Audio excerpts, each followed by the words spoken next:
Okay, Liverpool are champions, and just yesterday they were officially handed the trophy in front of their fans at Anfield. Good morning and welcome. This is The Beautiful Game, and with this title, Liverpool are officially, they are now the biggest team in England. I know what people might have objections to that. I definitely don't think Mary has an objection to that because the facts are there, and I'll let you understand what I mean by the facts are there. Good morning, Mary. How are you doing? Okay. The 10-point difference, very. No, Mary, it's so we're not. wide. You're not a fan the here. gulf is there. I don't want you to be a fan today. You're just an analyst, so please, because there's no he that is down in fear no fall. I can't be banting at you now. Let's just focus on analysis and forget about whose fan we are. But yeah, Liverpool, of course, picking the title just yesterday, and of course they had won it for what 28 days before now, over a month ago. But one thing interesting, Mary. Liverpool, when they beat Tottenham to pick that title, since then till the end of the season, they didn't win any game again. It was like they were dashing points now. Yeah, do you think that the players had gone on holiday? Why was that the case? So they've lost everything else. And so at some point, if you notice, they decided to just narrow it down, focused on the Premier League, which was, I dare say, a wise decision, considering how it's turned out. And so when they realized that, oh, nobody's ever going to catch up with us this season, they decided to take a break and perhaps... okay, well, talking about breaks, let's take a look at how the season all turned out here in the EPL. Let's start with the results for the final match day. It was quite some drama. I was expecting more goals than we saw on the final day. But let's just take a look at some of these results. It was Bournemouth against Leicester. This wasn't really in question. They defeated Leicester 2-0. Fulham were at home. Now, something about this Fulham-Man City. Fulham-Man City is the most one-sided match ever in EPL history. Man City have beaten Fulham the most of any two teams. Yeah. Of any team. Like, it's the most losses and the most win for any two teams in the EPL era. So they steady. It's as consistent as day coming after night. Yeah, but Man City will beat Fulham. So they did that. It was a 2-0 Fulham loss had a good season, fairly good season. So there were still expectations. People thought, oh, they'll probably overthrow that record. Maybe make sure that this time they beat Man City. That they beat Man But City. then Man City were still trying to prove that they could be third on the table. So on the table. they were going all right. to be all. Talking about the table, we'll get it. to that in a bit. Ipswich, of course, lost at home to West Ham. Liverpool, after picking up a red card, the young player of the season, Ryan Gravenberch, picked up a red card. They were able to come back to a 1-1 draw against Crystal Palace at home. We would have expected to win. But this match, this is where there's a bone of contention. We'll talk about this match because I have some visuals to talk about it. That's talking about Manchester United versus Aston Villa. Yes, that very disappointing This was critical for Aston Villa. They needed this match. Yeah. Even a draw would have taken them because all the results went their way to qualify for the Champions League. And they have officially lodged a complaint with the FA, but we'll get to that. We'll talk about that. But let's go to another one that was quite surprising. It was a Newcastle losing at home to a David Moyes-inspired Everton. This was a shocker for a number of people. That was actually a surprise too. Yeah, that was a huge surprise. All right. Because I couldn't watch it. Of course, it's Super Sunday, so many matches at once. I couldn't watch it. Okay. However, when I saw the results, I was like, how? Newcastle losing to Everton on the final day, it wasn't something I was expecting. All right, really. But this was the big one where I expected the most. And I must say I'm disappointed with Nottingham Forest. Congratulations to Chelsea. They did quite well.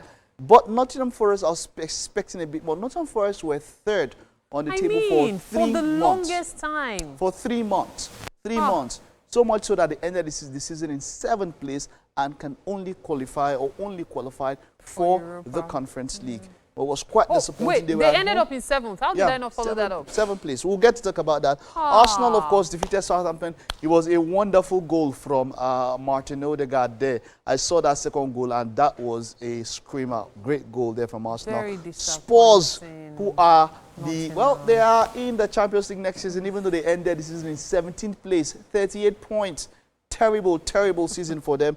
But they are in the Champions League. They lost at home to Brighton even after scoring first, 1-4. And then, of course, it was Wolves 1, Brentford 1. So let's take a look at how the table how it ended for the season, and we'll get to see how all of that I know played we've out. not had a conversation since the Tottenham and Manchester United match.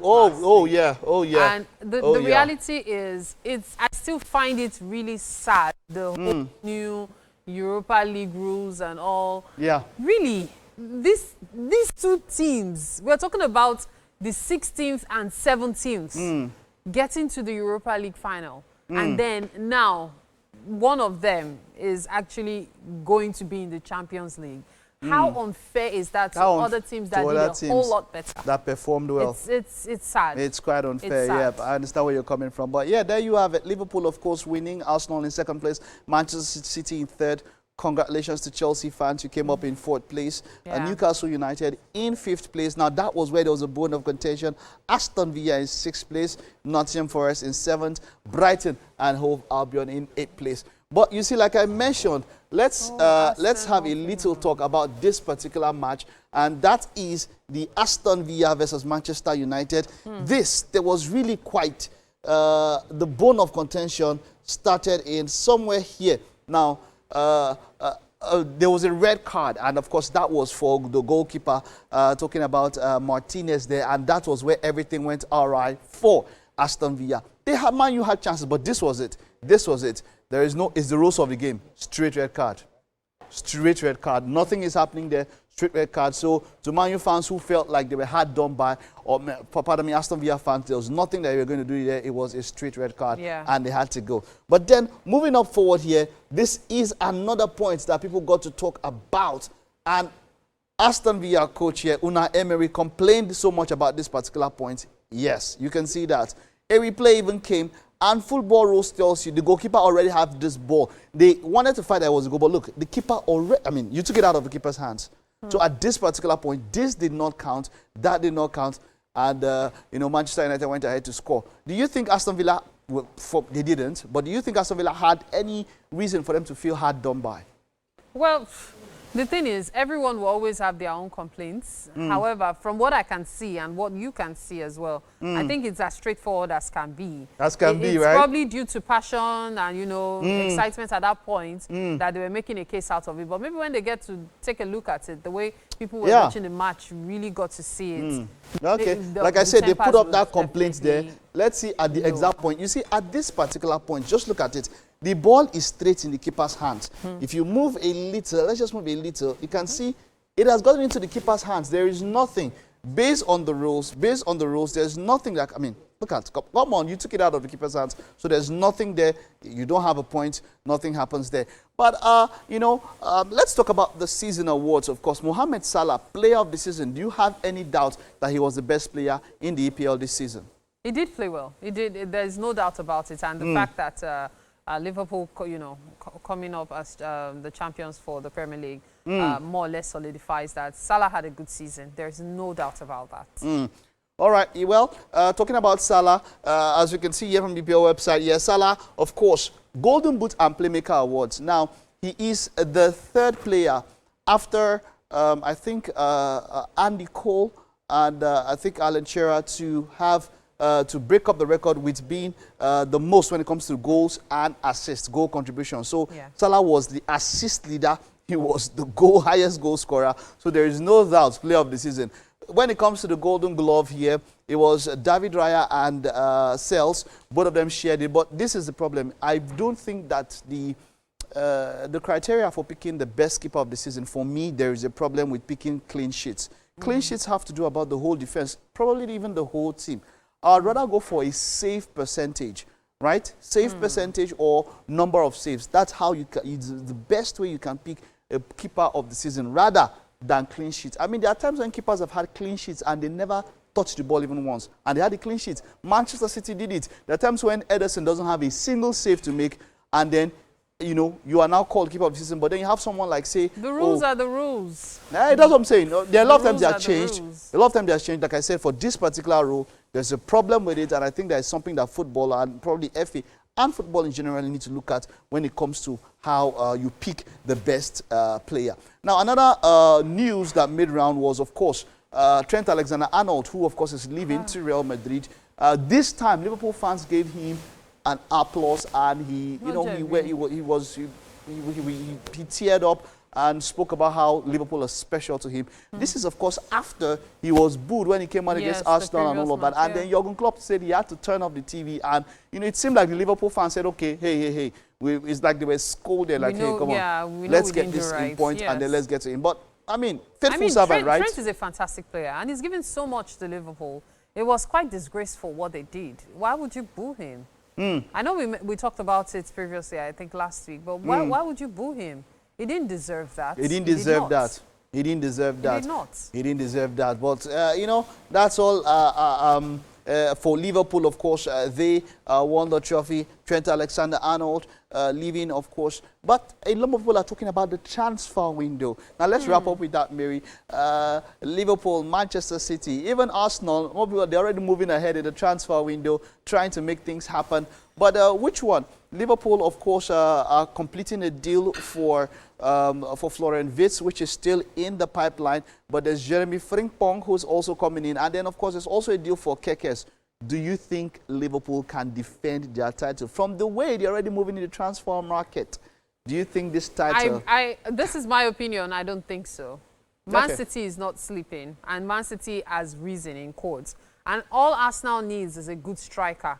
When I looked at the stats for this season, I said to myself, Arsenal could have done a whole lot better if they had a striker. I remember I was mentioning it to you earlier. The fact that Arsenal had 14 draws this season. 14. And guess what? Only 4 losses, 20 wins.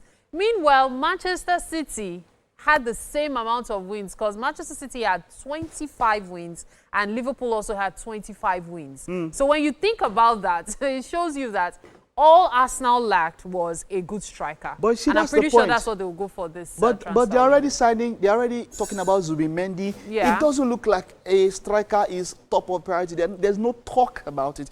Well, I know that talk Arsenal doesn't is always equate full of surprises, so you never can with tell. surprise.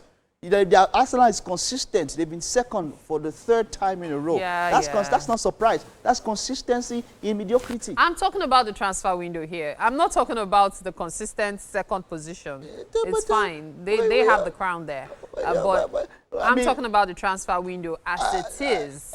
I mean, a team that carried Merino, you're using Merino as a striker and all of that, and you think you're sorted out. It's a lack of choice. Teams do it. When you don't have a striker, what do? You fall back on what's available. And the boys did try. And you fall back to second. Well, one thing I'm very sure of that will happen next season, Arsenal will still be second. That's it on a beautiful game. It's been a wonderful time. Thank you very much, Mary. We will see all of you after this time out. Stay with us.